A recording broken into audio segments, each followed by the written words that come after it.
bonjour à tous. Louis Viry, chargé de mission à la Chambre d'agriculture de Haute-Marne. Je travaille sur les thématiques de l'élevage et de l'eau, et en particulier sur la thématique de l'herbe des prairies. Voilà. Je te laisse, Joël, te présenter. Donc, Joël Paradis, Alizé, dans l'Aube. Moi, je suis conseiller bovin-lait et je participe au groupe fourrage Alizé et au groupe fourrage Grand Est. Voilà. Donc aujourd'hui, la présentation qu'on va vous faire, ça sera sur la gestion du pâturage en bovin-lait.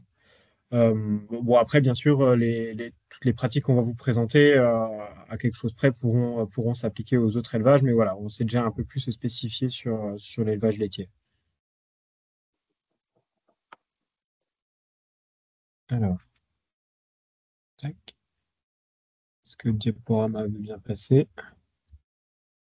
Donc, au programme aujourd'hui, premier point, pourquoi miser sur l'herbe? On va revenir un peu en introduction sur les bases et pourquoi ça peut être intéressant dans son système fourrager de miser sur l'herbe et en particulier sur le pâturage. Deuxième point, on va venir mettre en évidence les points clés du pâturage. Comment est-ce qu'on peut améliorer la performance en faisant attention à quelques points. Ensuite, on réfléchira à l'organisation du parcellaire. Comment est-ce que par l'organisation, encore une fois, on peut améliorer la performance. Et on terminera par quelques outils qui permettent un peu de s'adapter et qui permettent de mieux gérer son pâturage. Donc, première étape, pourquoi miser sur l'herbe? Tout d'abord parce que l'herbe, c'est un levier d'autonomie.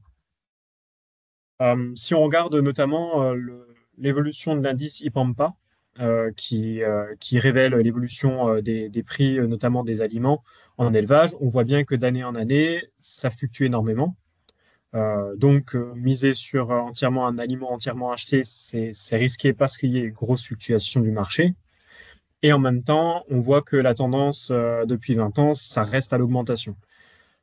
D'où l'intérêt que peut être de miser sur de l'herbe, et notamment de l'herbe pâturée, parce que peu de besoin de fertilisation, peu de besoin de mécanisation. Ça permet de sécuriser les systèmes fourragers et en même temps, peu de besoin de semences. Alors, à part si on part sur des prairies temporaires, mais même dans ce cas-là, ça reste un achat pour une année et pour une prairie qui va pouvoir durer sur plusieurs années. Donc, ça reste une culture qui peut être faite en achetant peu de choses, en fait, en investissant peu et donc qui permet un peu de se détacher justement de cette variation des prix du marché. Donc, lié à ça, lié à un levier d'autonomie, c'est aussi un levier donc d'économie. Si on regarde les coûts des fourrages en 2024, donc vous pouvez voir sur le graphique, le premier, c'est le pâturage de vaches laitières. On est inférieur à 100 euros les tonnes de matière sèche. Et on peut voir que pour l'ensemble des autres fourrages, que ce soit de l'herbe, donc à fourrage en verre, en silage, en rubané ou en foin, ou même par rapport à de l'ensillage de maïs, les coûts restent beaucoup plus importants.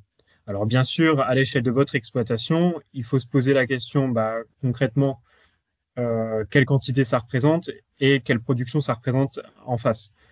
Juste prendre comme ça des coûts tonnes de matière sèche brute, ça ne suffit pas, mais ça permet de au moins poser la question de est-ce que sur mon exploitation, miser sur l'herbe, ça ne serait pas un moyen de gagner un peu au niveau de la marge.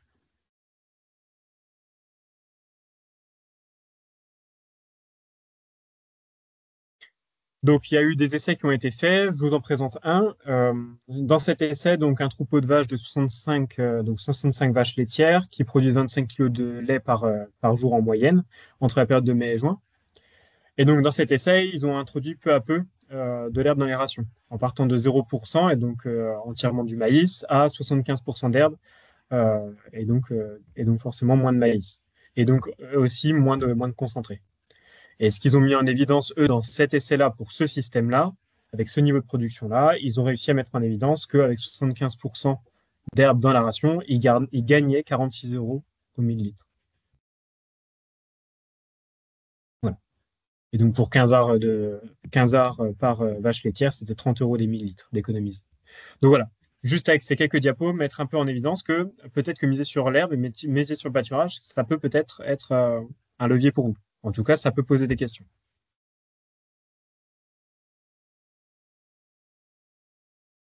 Ensuite, l'herbe, c'est un fourrage de qualité.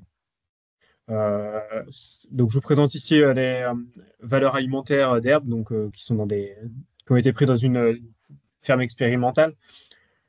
L'herbe, c'est un aliment qui est équilibré, qui possède à la fois de l'énergie et de la protéine.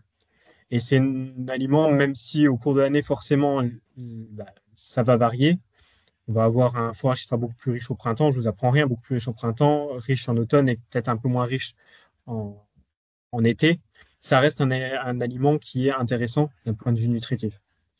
En Haute-Marne, je pourrais vous le présenter sur la partie discussion si ça vous intéresse. En Haute-Marne, les analyses d'herbes qui ont été faites ces derniers jours montrent des valeurs de MAT bien supérieures à ceux qui sont présentés ici, avec plus de 20% plus de 20% de MAT. Donc, voilà, un aliment de qualité. Donc maintenant qu'on a vu que l'herbe, ça pouvait être un levier qui pourrait être intéressant de miser sur l'herbe, on va réfléchir donc à quelques points clés. Ça ne sera pas exhaustif, mais ça va permettre de mettre en évidence quelques points qui peuvent être intéressants pour optimiser son pâturage, pour mieux gérer ses prairies. Parce que derrière gérer son pâturage, c'est aussi gérer la qualité de l'herbe et la quantité d'herbe sur vos prairies. Donc voilà, on va essayer de regarder quelques points qui peuvent être intéressants. Et le premier point sur lequel j'aimerais vous présenter, c'est pâturer tôt. En effet, on l'a vu que le pâturage, c'est économique. Dans l'idéal, il faut allonger un maximum les périodes de pâturage. Et donc, ça commence par pâturer tôt. Donc, pâturer tôt, d'accord, mais pâturer tôt, c'est aussi en respectant des règles. La première des règles, c'est l'importance des sols. Si vos sols ne sont pas portants, on ne sort pas les animaux. Un indicateur qui peut être assez simple pour savoir si c'est intéressant ou pas de sortir les animaux, c'est on donne un coup de talon dans le sol. Si le talon s'enfonce de plus de 5 cm, il vaut mieux pas sortir les animaux parce que vous allez avoir dégradation de la prairie et surtout et avant tout dégradation de la flore en place. Parce qu'en effet, même si vous vous dites bon bah un coup de herse et puis ça va repousser au printemps, la prairie garde quand même des marques et vous allez dégrader la flore présente sur vos prairies. Donc voilà, le premier point à regarder pour savoir si on peut sortir ou pas les animaux, c'est l'importance des sols. Ensuite, on va regarder bien sûr différentes choses. Donc la météo qui va être faite, qui va en même temps vous renseigner sur le potentiel de pousse qu'il va pouvoir y avoir, l'âge des animaux, avec certains animaux qui pourront être sortis avant d'autres, et la hauteur et la croissance de l'herbe. Savoir est-ce qu'il y a du stock en place, est-ce que ça peut être intéressant de pâturer maintenant ou est-ce qu'il faut attendre. Voilà. Estimer la quantité d'herbe à l'entrée des animaux, ça peut être très intéressant pour savoir combien de jours on va pouvoir les garder et ne pas dégrader encore une fois la prairie en risquant de surpâturer. Sur cette hauteur d'herbe, quelques notions à avoir. Dans l'idéal, on vise l'entrée d'herbe entre 8 et 12 cm pour la hauteur d'entrée. Et pour la hauteur de sortie, ça va dépendre du mois auquel vous êtes. On va avoir tendance à penser que si on est sur des mois de mars, avril, on a une forte pousse, donc vous pouvez pâturer un peu plus que sur les mois de juin où la pousse va être un peu plus ralentie. Voilà. Le repère simple à garder en tête, c'est on prend le mois de l'année. C'est-à-dire que si vous êtes au mois de mars, vous pouvez sortir à 3 cm de hauteur. Si vous êtes au mois d'avril, 4 et ainsi de suite. Voilà. C'est important de respecter entre guillemets ces règles. On va en parler juste après sur la qualité des fourrages, pâturer au bon stade. Si vous entrez un peu trop tard, bah, vous avez le risque que l'herbe soit trop montée et donc qu'il y ait beaucoup plus de reflux. Et inversement, si vous sortez trop tard, vous avez le risque du surpâturage et donc de déséquilibrer votre prairie en pénalisant de trop la flore. Donc voilà, gardez en tête ce point important, euh, le mois de l'année. Et ensuite, on entend beaucoup parler de déprimage. Donc déjà, le déprimage, qu'est-ce que c'est? Le déprimage, c'est le fait de faire pâturer des animaux avant la pousse de l'herbe. Donc, normalement, on parle de déprimage uniquement pour les parcelles en fauche. Maintenant, par abus de langage, on parle de déprimage tout de même pour des parcelles qui vont être pâturées par la suite. Pourquoi est-ce que ça peut être intéressant? Bon, un premier point que je peux mettre en avant, c'est dans mes intérêts, c'est pas le premier point, je les ai pas mis dans l'ordre qu'il aurait fallu, mais on l'a bien vu en 2024, beaucoup d'eau, beaucoup de pluie, et donc des parcelles en automne qui n'ont pas pu être pâturées forcément, et donc il vous reste un stock d'herbe sur pied au printemps. Et donc c'est là que ça peut être intéressant de faire pâturer les animaux avant la pousse de l'herbe pour, entre guillemets, nettoyer ces parcelles-là, avec un fort chargement et par contre peu de temps de pâturage. Ça va être intéressant également pour favoriser le talage. le fait que les animaux consomment l'herbe, ça va permettre de favoriser l'apport de soleil au niveau des graminées et donc de favoriser le talage des graminées. Donc derrière, ça va avoir un impact sur le rendement, un impact positif sur le rendement de la prairie. Ça va permettre de lutter contre certaines plantes non désirées, comme par exemple les rumex ou les ombellifères. Et surtout, ça va permettre de retarder la pousse de l'herbe. Alors, retarder la pousse de l'herbe, ça peut être un point positif ou négatif. Et c'est là qu'il faut bien réfléchir à son plan de pâturage. Ça peut être négatif dans le cas où vous allez vouloir faire du déprimage sur des parcelles en fauche précoce. En effet, si vous déprimez des parcelles en fauche précoce, vous allez impacter le rendement et vous allez impacter du fait de justement ce retard de pousse. Donc, ce déprimage ne sera pas conseillé pour des parcelles en fauche précoce. Pour autant, pour des parcelles, cette fois-ci en fauche, tardive ou plutôt destinées à des foins, là, ça va être intéressant de retarder la pousse. Parce que d'ici le mois de mai ou juin, pour que vous fassiez vos foins, eh ben, la pousse va avoir quand même le temps de se lancer et donc les rendements ne vont pas être impactés. Par contre, inversement, le fait que vous ayez retardé la pousse de l'herbe, vous allez du coup retarder le stade de croissance et donc au moment des foins, vous allez pouvoir avoir de l'herbe à un stade un peu plus précoce, un peu moins épié, et donc la qualité de l'herbe, en théorie, doit être meilleure. Pour des parcelles qui vont être pâturées également, ça peut être intéressant de faire un décalage dans les pousses de l'herbe, et donc le déprimage là va pouvoir être intéressant pour décaler vos parcelles et pour qu'au moment où vous faites de la rotation, si vous tournez, eh ben, vous puissiez revenir et que, encore une fois, les parcelles ne soient pas trop montées. Ouais. Attention, quelques points de vigilance. Attention aux besoins de la prairie en termes de fertilisation. Vous allez forcément tirer un peu sur les réserves de la prairie, donc c'est à réfléchir, à réfléchir. Il faut maintenir 3 semaines entre le moment de la fertilisation et le moment de déprimage. Donc, vu qu'en général, on fertilise au 200 degrés jour, bah, peut-être que ça peut tomber à peu près sur les mêmes périodes, donc attention à ça. Et bien sûr, attention à la transition alimentaire des animaux au moment de la mise à l'air. Voilà. Alors, je laisse la main maintenant à Joël sur pâturer au bon stade. Donc oui, important de pâturer au bon stade. L'herbe est un aliment de qualité à condition de la pâturer au bon moment. Donc on voit une baisse entre le stade où elle est à 9 cm et donc idéal pour pâturer et 12-15 cm, une baisse de bien 10% de valeur. Et la baisse est équivalente en protéines.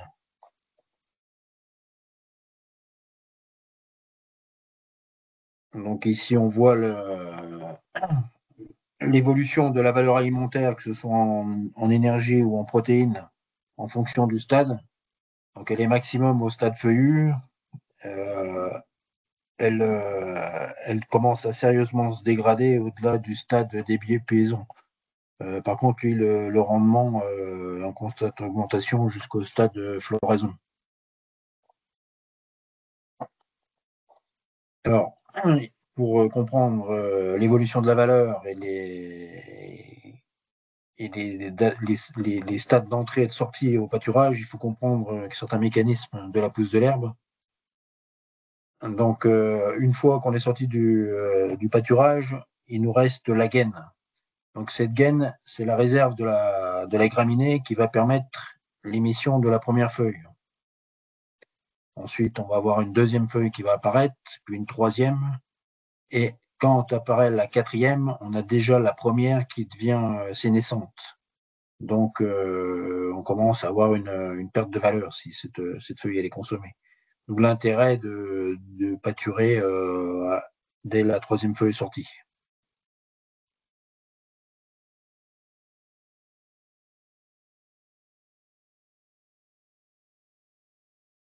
Donc, on a parlé de pâturer tôt, mais il faut aussi s'intéresser à l'herbe d'automne.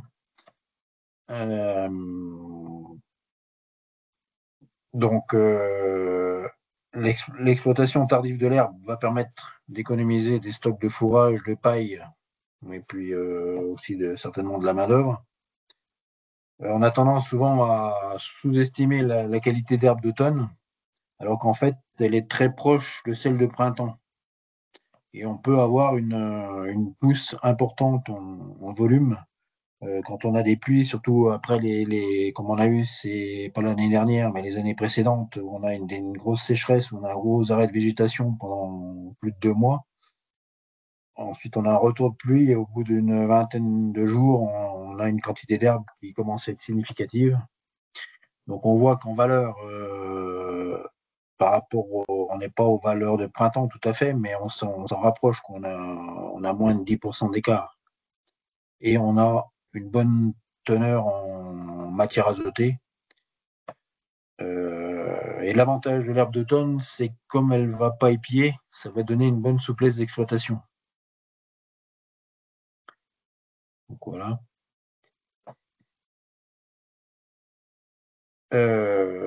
Autre intérêt de pâturer à l'automne, c'est de limiter la quantité de matière qui va passer l'hiver et qui va se dégrader pendant l'hiver. On voyait ce printemps là où on avait eu comme on avait rentré les vaches assez tôt à cause de la pluie d'automne.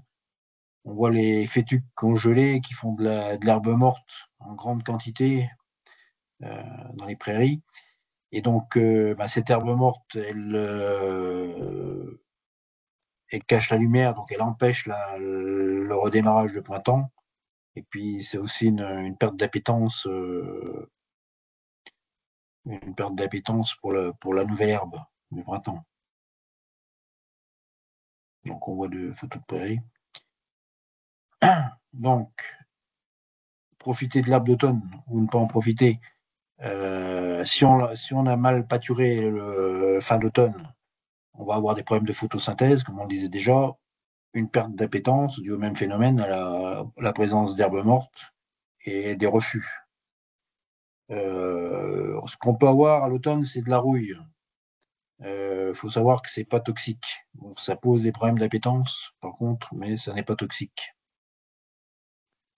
Et puis donc évidemment la gêne pour la repousse de printemps, qui va se traduire par une limitation du talage des graminées et un impact sur le développement des légumineuses, puisque les légumineuses ont besoin de beaucoup de lumière. Donc, ce qu'il faut viser comme objectif, c'est 6-7 cm de hauteur d'herbe en sortie de pâturage. Donc, ne pas surpâturer.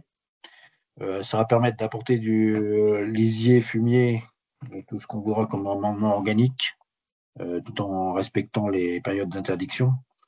Je crois qu'il y avait une étude dans le Morvan qui avait été faite, c'est qu'en reculant la rentrée d'une semaine, on perdait seulement un jour sur le démarrage de printemps.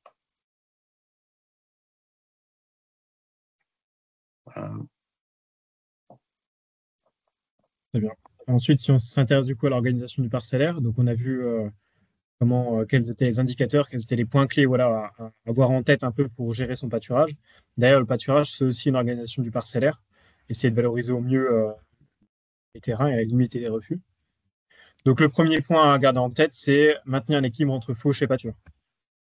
En effet, il faut garder du terrain donc pour pouvoir pâturer en hiver, on l'a dit, essayer d'allonger un maximum les temps de pâturage parce que c'est un aliment économique. Mais en même temps, il ne faut pas oublier de constituer des stocks. Donc constituer des stocks à la fois en quantité pour être autonome en hiver également.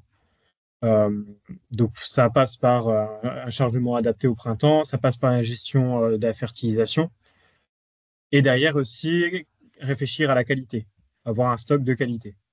Et donc là, ça vient dans les dates de fauche optimales pour être dans les bons stades, comme nous l'a présenté Joël. Un repère à avoir en tête sur la répartition entre fauche et pâture qu'on donne en général, c'est moitié-moitié. Il faut qu'il y ait à peu près moitié des surfaces qui soient pâturées, moitié des surfaces qui soient fauchées. Donc, je passe rapidement cette diapo parce qu'on a un peu plus de détails sur celle-ci. Donc, un exemple qui peut être mis en évidence, après, bien sûr, c'est adapté encore une fois à vos systèmes, à vos climats et à vos terroirs.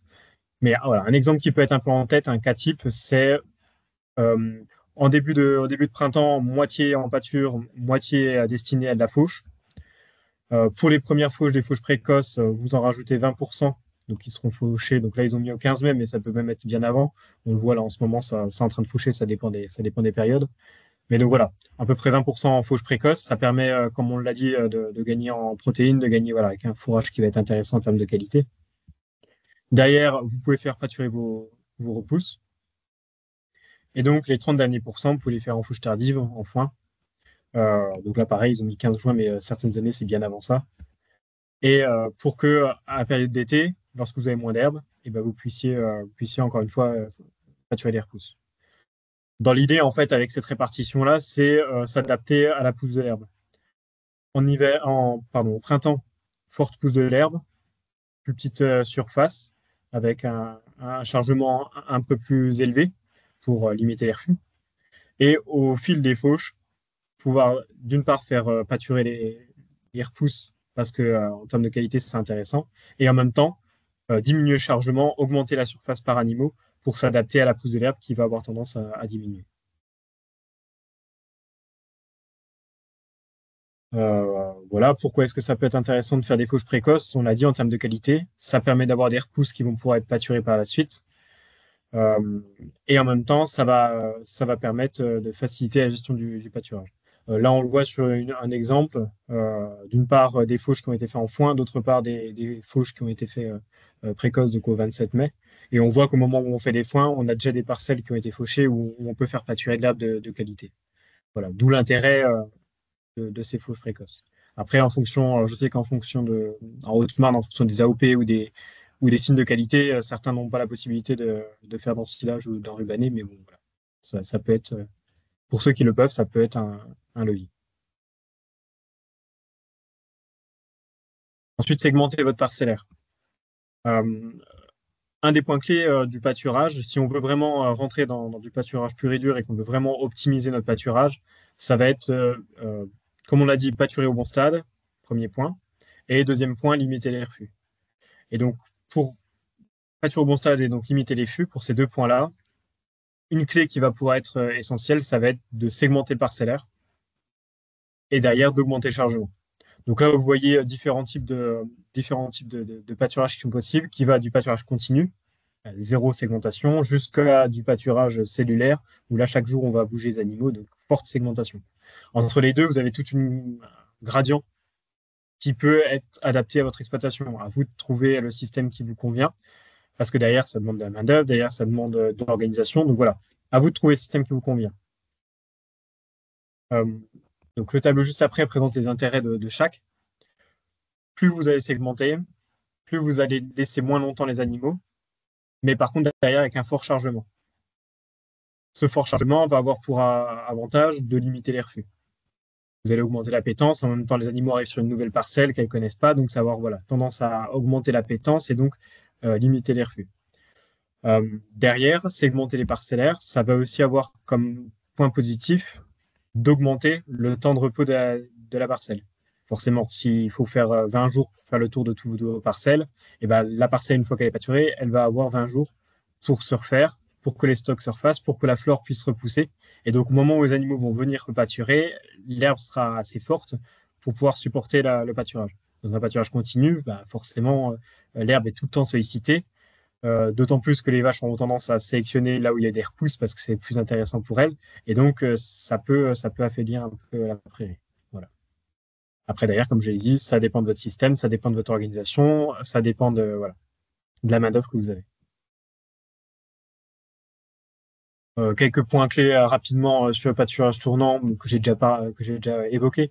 Limiter la fertilisation parce que vu que vous avez un plus fort chargement, meilleure répartition des déjections et donc limiter la fertilisation. Intensification des surfaces en herbe avec augmentation des rendements, améliorer derrière la performance animale parce que vous pâturez au bon stade, et meilleure gestion de l'herbe. En tout cas, la gestion de l'herbe devient un peu plus fine. Ça demande d'ailleurs, par contre, à ne pas se laisser passer au printemps et garder des stocks en été. Mais le fait de faire un pâturage tournant, on a pu mettre en évidence que ça permettait de gagner des jours en été de pâturage. Du fait justement que ces parcelles ont pu faire des réserves et ont pu avoir un temps de repos. Voilà. En dernier point, je vous propose quelques outils pour s'adapter. Je vais laisser la main à Joël pour le premier sur l'observatoire de la pousse de l'herbe.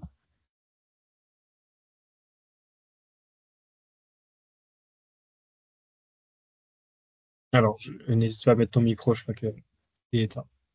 Suivant les départements, il y a des publications qui sont faites.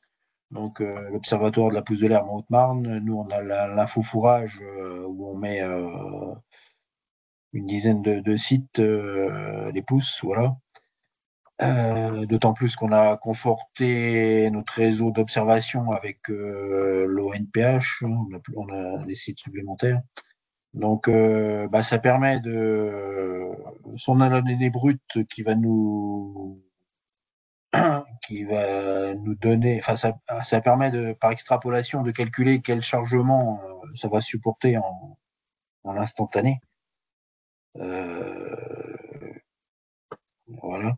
Et puis après, il y en a qui publient directement des tableaux avec le chargement déjà calculé. Ouais.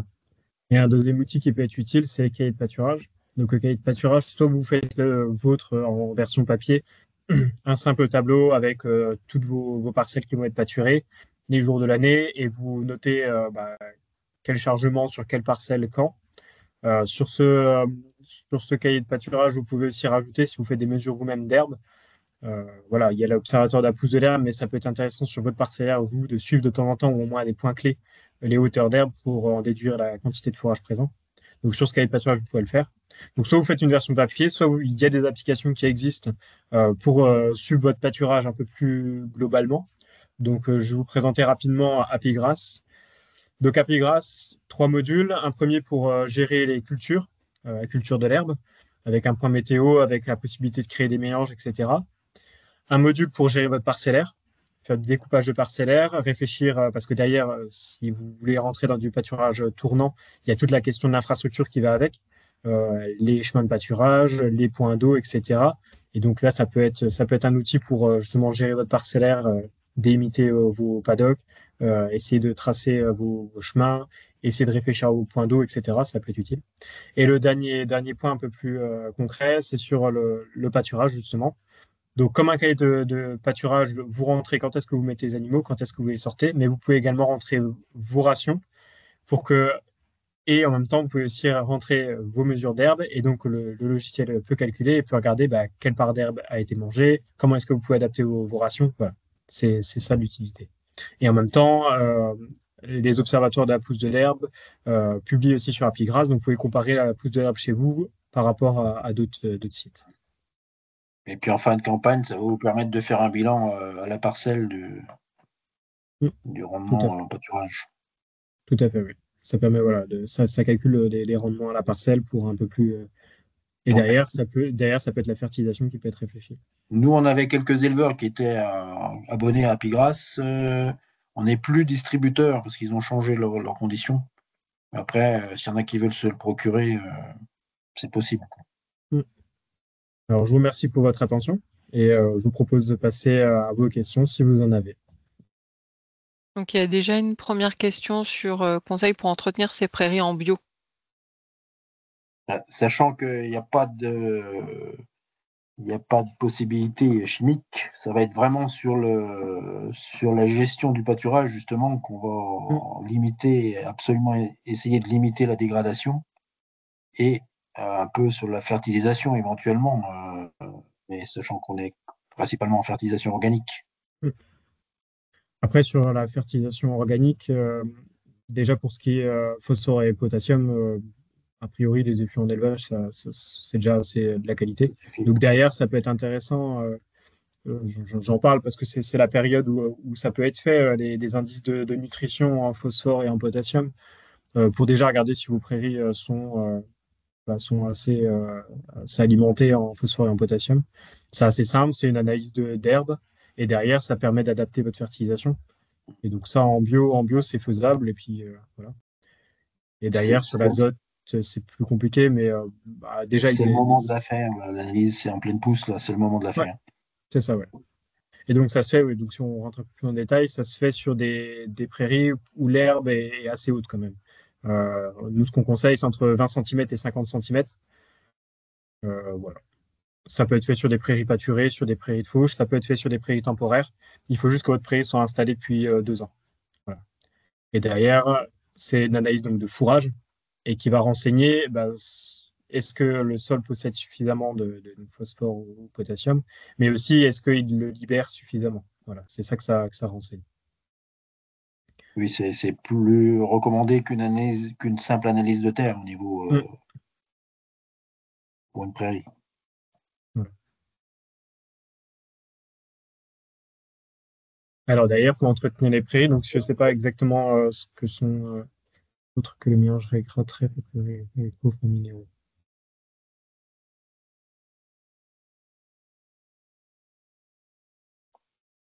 Après, oui, comme on disait, gestion des renoncules. Alors, je ne sais pas si Joël, sur la gestion des renoncules, si tu as des choses. La gestion des renoncules, non, à part du désherbage,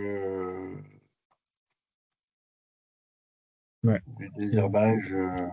Qu'il faut En, refaire régulièrement. donc, ouais, en bio, c'est plus compliqué. Après, peut-être de la fauche régulière, ça peut peut-être avoir tendance Oui, il y aurait à certainement à affaiblir, regarder au niveau fertilisation, compaction des sols et certainement rééquilibrer la fertilisation qui pourrait améliorer les choses. Regarder le pH aussi. Oui, c'est vrai qu'on parle souvent d'azote, phosphore, potassium, mais le pH, ça reste aussi un élément important. Essayer de faire un bilan calcique de vos prairies, ça peut être un levier, notamment si vous avez des problèmes de plantes invasives. Après, ouais, ça demanderait d'être un peu plus. Ouais, il faudrait creuser la question un peu plus en détail par rapport au système et au type de pâturage qu'il y a et de voir les éléments qui pourraient être mis en place. Mais ouais. Bon, on a certaines espèces comme le mouron, tout ça, on sait que c'est dû à l'excès de matière organique. Alors on voit ça souvent dans des parcelles où les vaches stationnent à attendre la traite, par exemple, sur un bout de la parcelle. Donc on a un excès de bouse et on va avoir du mouron qui va se développer à cet endroit-là.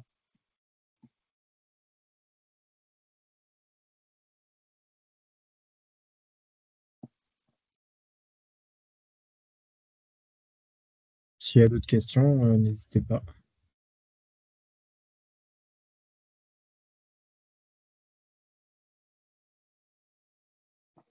Mais sinon, ouais, sur les renoncules, il y avait des désherbages, je sais plus, ça devait être aux hormones, hein, c'était à couper au couteau, l'effet, mais l'effet il dure 1 an, 2 ans, et après ils reviennent.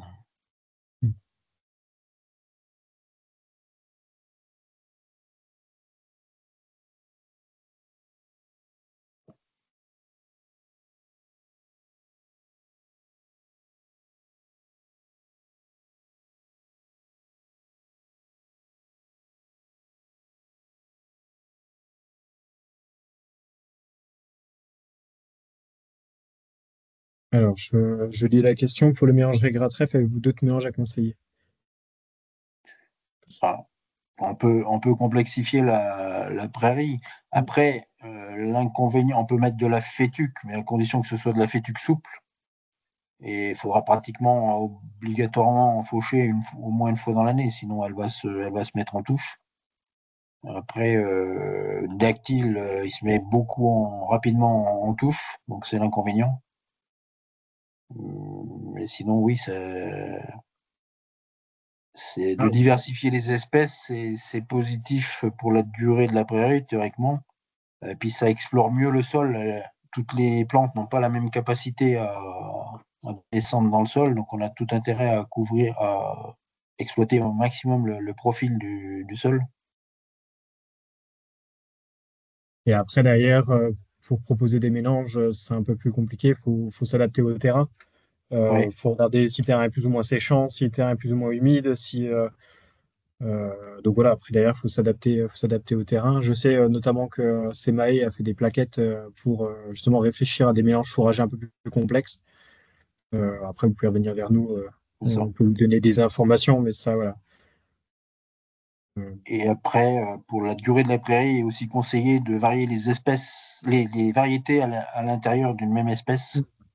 Elles résistent plus ou moins dans le temps, et puis elles vont, suivant l'environnement, elles vont plus ou moins résister. Mais c'est sûr qu'en termes de résilience et en termes de qualité aussi du fourrage, ça a tout intérêt d'essayer de complexifier les mélanges.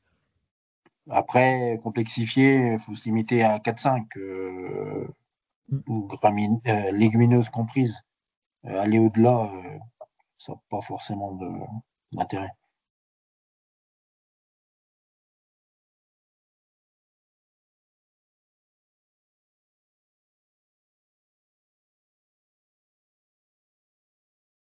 Il y avait d'autres questions.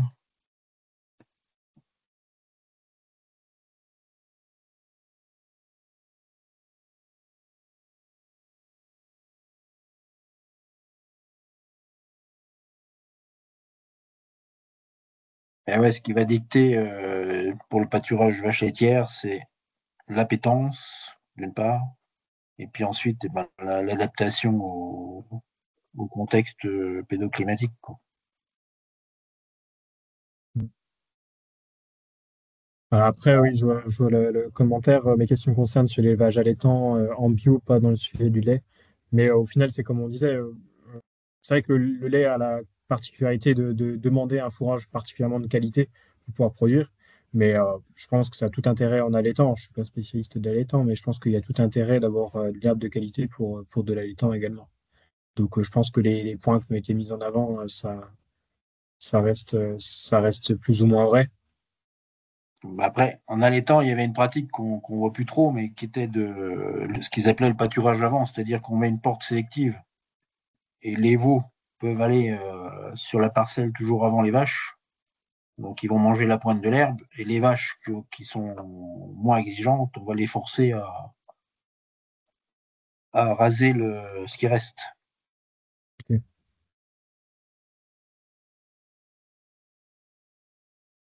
Bah, si d'autres ont des questions, des remarques sur ce qui a été présenté ou sur d'autres sujets.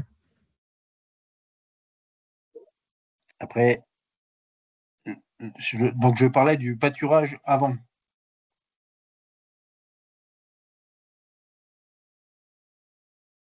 Donc, ça consiste à avoir des parcelles en pâturage tournant et avoir une porte sélective chaque fois entre deux parcelles qui va permettre aux veaux seulement de passer dans la parcelle, une parcelle avant toujours, et qui seront suivis par les vaches.